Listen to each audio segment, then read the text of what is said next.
The marble steps were cold against my palms as I caught myself from falling. My white coat, the one I'd carefully pressed for today's announcement, was now wrinkled and dusty. From above, I could hear Mother's quick intake of breath, Sister's poorly concealed snicker, and Brother's muttered "serves her right." Dad stood at the top of the stairs, his face red with the familiar rage I'd grown up seeing. 20 years as the hospital's senior surgeon had given him an authority he wielded like a scalpel, both at work and at home. "You think getting a medical degree makes you special?" he spat. "You'll never be more than a basic resident." I rose carefully, checking my watch. 2:45 p.m. The board meeting would start at 5 p.m. sharp. Perfect timing, as always. "I came to tell you something important," I said quietly, brushing off my coat. "About the hospital." "The hospital?" Dad's laugh was harsh. "You clean bedpans in the ER. What could you possibly know about hospital operations?" Mother stepped forward, her tennis bracelet catching the afternoon light. "Dear, perhaps you should focus on finding a nice doctor to marry. Someone like your brother, chief resident at 32. Ah yes, brother dearest. The golden child who'd failed his boards twice, but still got promoted thanks to Dad's influence. The same brother who'd lost 3 patients last month, due to surgical errors that were quietly covered up. Marriage is for people who can't succeed on their own," Sister chimed in from her perch by the door. "But then again, that's all she's got left, isn't it?" I checked my watch again. 2:50 p.m. The board members would be arriving soon for the pre-meeting review, the one where they'd go over the evidence I'd spent 2 years collecting. "You're right," I said calmly. "I should focus on my career." "Career?" Dad stepped down, looming over me. "You've been skating by on my name for years. Basic resident work, nothing special. No leadership potential, no surgical talent, just another diversity hire they pushed through to meet quotas." The words were familiar. I'd heard variations of them throughout medical school, residency, and my fellowship. Each time, I'd smiled and documented everything. Every dismissal, every passed-over promotion, every case they'd given to less qualified doctors. "The board meeting is at 5 p.m., I said softly. "You should change your tie. The blue one looks better for important announcements." Dad's face darkened. "How do you know about the board meeting?" "Oh, didn't you hear?" I brushed the last bit of dust from my coat. "I was specially invited." "Invited?" Mother's voice rose sharply. "Why would they invite a resident?" I checked my phone. 3 messages from the board secretary confirming the documentation was ready. 2 from the hospital lawyers. 1 from the state medical board acknowledging receipt of my reports. "They probably want her to serve refreshments." Sister laughed. "Finally found her true calling." I smiled, remembering the sealed envelopes sitting in the boardroom. The ones containing proof of every patient death covered up, every violation ignored, every piece of evidence I'd gathered while they dismissed me as just a resident. "You've embarrassed this family enough." Dad grabbed my arm. "Go back to your little ER. Stay away from the board meeting. In fact, stay away from us forever." I gently removed his hand. "As you wish." The sound of car doors closing echoed from the driveway. Right on schedule. The board members arriving for their pre-meeting review. Dad's face paled slightly as voices approached. "What did you do?" he whispered. "Nothing," I replied truthfully. "I just kept very careful records." Mother stepped forward, her society smile firmly in place. "Darling, perhaps we should discuss this privately." "No need." I checked my watch one final time. "The board is waiting." "The board doesn't wait for residents," Brother sneered. "You're right." I adjusted my coat and name badge, the one that had arrived this morning with my new title. "They wait for the chief of surgery." The silence was absolute. Through the open door, I could see the board members gathering in the driveway, each carrying copies of the files I'd sent detailing 2 years of violations, cover-ups, and corruption. "Chief of..." Dad's face went from red to white. "That's impossible. I'm chief of surgery." "Not since this morning." I picked up my briefcase. The board voted unanimously after reviewing my documentation. They were particularly interested in Brother's patient mortality rates. Sister's laugh died in her throat. Mother's tennis bracelet suddenly looked very tight. "You can't," Dad started. "I can." I did. "And in about 2 hours everyone will know exactly why." I turned toward the door, then paused. "Oh, and Dad, you might want to call your lawyer. The state medical board has some questions about those covered-up deaths." As I walked to my car, I could hear Mother's frantic whispers, Sister's shocked questions, and Brother's beginning panic. But Dad's silence was loudest of all. I had 2 hours until the board meeting. 2 hours until my family learned exactly what their basic resident had been doing these past 2 years. 2 hours until everything changed. I smiled as I started my car. Perfect timing indeed. The hospital boardroom was exactly as I remembered from my years of serving refreshments. Mahogany table gleaming under recessed lighting, leather chairs arranged with military precision, and floor-to-ceiling windows, overlooking the city. But today, I wasn't here to serve coffee. Dr. Anderson Board Chairman Phillips greeted me with a firm handshake. Your office is ready, and the transition team has prepared everything as requested. I nodded, taking my seat at the head of the table. Dad's seat for the past 20 years. The irony wasn't lost on me. The files? I asked quietly.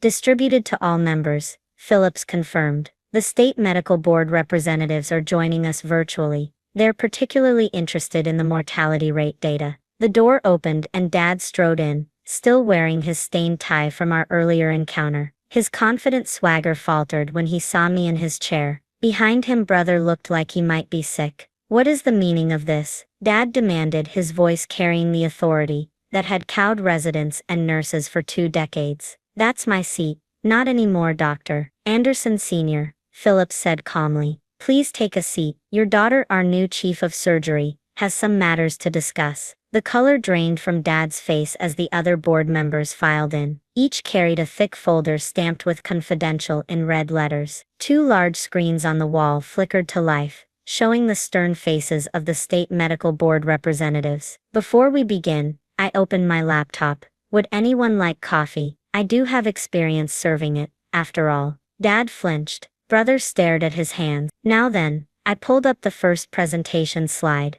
Let's discuss the rather interesting pattern of patient mortalities in the past 2 years, particularly those involving certain privileged residents. Brother's head snapped up. You can't. Case number 1, I continued, as if he hadn't spoken. Patient Sarah Martinez, age 42. Simple appendectomy turned fatal due to, quote, unforeseen complications. The actual surgical notes, which were conveniently misplaced, but which I preserved, show a completely severed artery, due to surgeon incompetence. That's confidential information. Dad stood up, his chair scraping back. Sit down, Dr. Anderson, one of the medical board members said sharply through the screen. Your daughter has provided extensive documentation of not only the surgical errors, but also your systematic attempts to cover them up. I clicked to the next slide. Case number 2, Michael Chen, age 55, died during a routine cholecystectomy. Official cause listed as cardiac event. Actual cause, surgical instrument left inside the patient. The surgeon in question was allowed to continue operating the next day.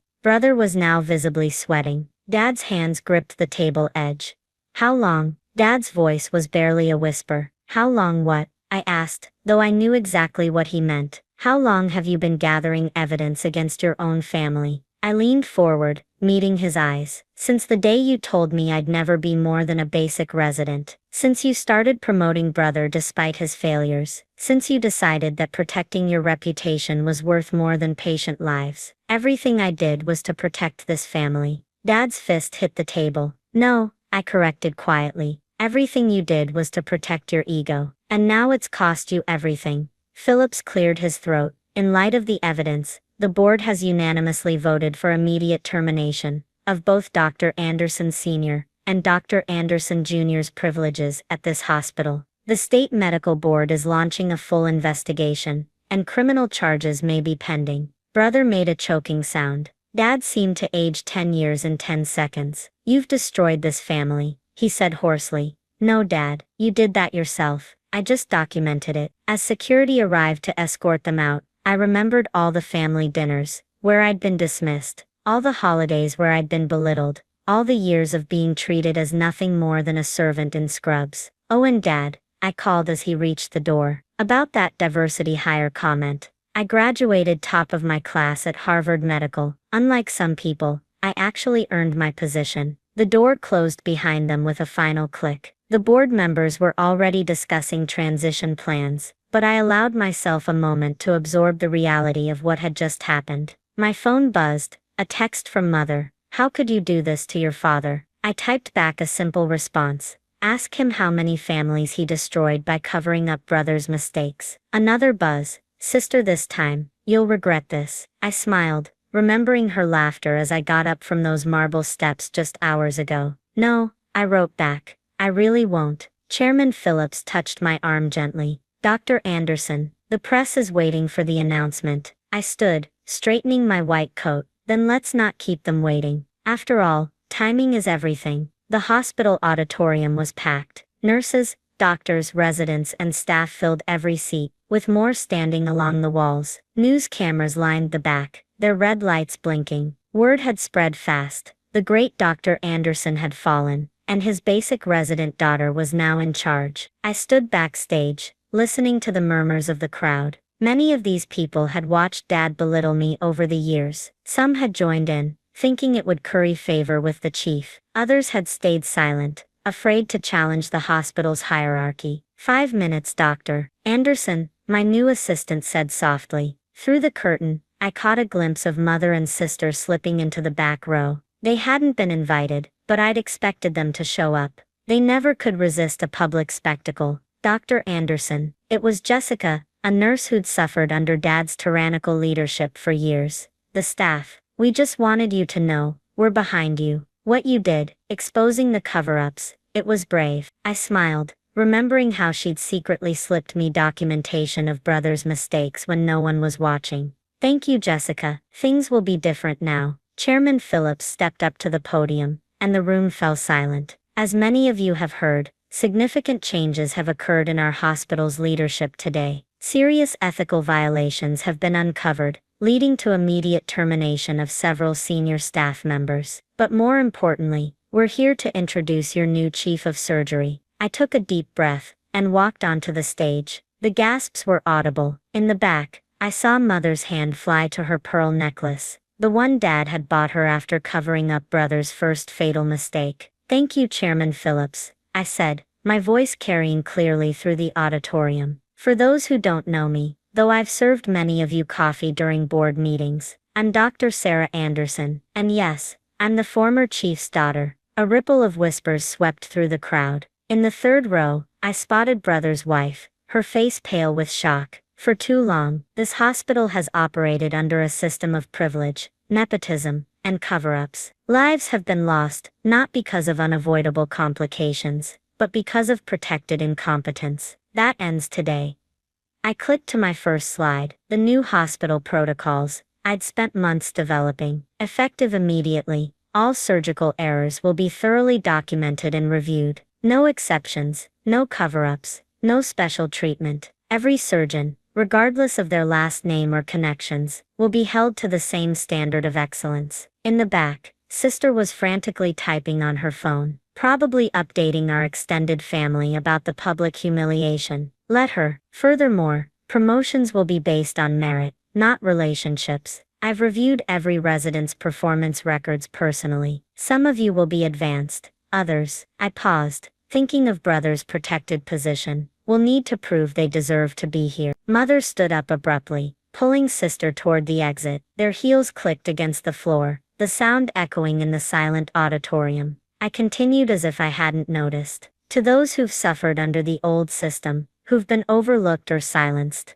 I say this: your time of hiding is over. My door will always be open. Your voices will be heard. Jessica wiped a tear from her eye. Around her, other nurses nodded firmly. And to those who've benefited from the corruption, I looked directly at Brother's wife, who seemed to shrink in her seat. You have a choice. Adapt to our new standards of excellence, or find another hospital. There will be no third option. The applause started slowly, then built to a thunderous roar. Years of fear and frustration poured out as the staff rose to their feet. In that moment, I saw something I'd never seen in all my years here: hope. My phone buzzed in my pocket, Dad's number. I declined the call without looking at it. He'd had 20 years to speak. Now it was my turn. One last thing, I said as the applause died down. To every resident who's been told they're not good enough, every nurse who's been dismissed, every staff member who's been made to feel small, look at where I'm standing. Look at what speaking truth can do. The days of serving coffee are over.